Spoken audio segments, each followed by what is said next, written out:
এই বোকা লোকটা প্লেনের উপরে বসে বসে তার দুই সাইডের পাখাগুলোকে কেটে দেয়, কারণ সে প্লেন অ্যাক্সিডেন্ট করে হাসপাতাল যেতে চায়, কারণ সে ওই হাসপাতালের একটা নার্সকে অনেক ভালোবেসে ফেলেছিল।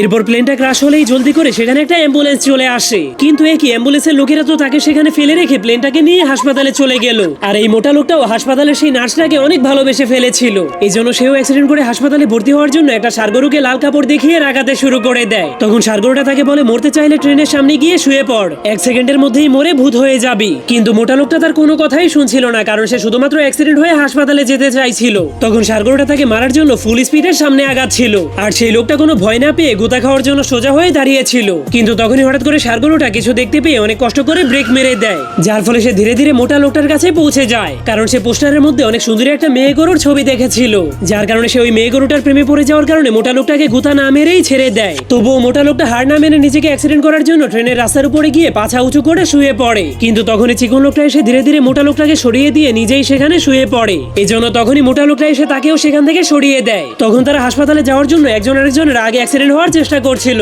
এজন্য যখনই ট্রেন তাদেরকে দেখতে পায় তখনই হর্ন বাজিয়ে তাদেরকে সেখান থেকে সরে যেতে বলে। কিন্তু তবুও তারা কোনো ভয় না পেয়ে অ্যাক্সিডেন্ট হওয়ার জন্য একজন আরেকজনের সাথে লড়াই শুরু করে দেয়, যার ফলে তারা ভুল করে ট্রেন আসলে একজন আরেকজনকে ঘুষি মেরে রাস্তা থেকে সরিয়ে দেওয়ার কারণে তাদের দুজনেরই জীবন বেঁচে যায়।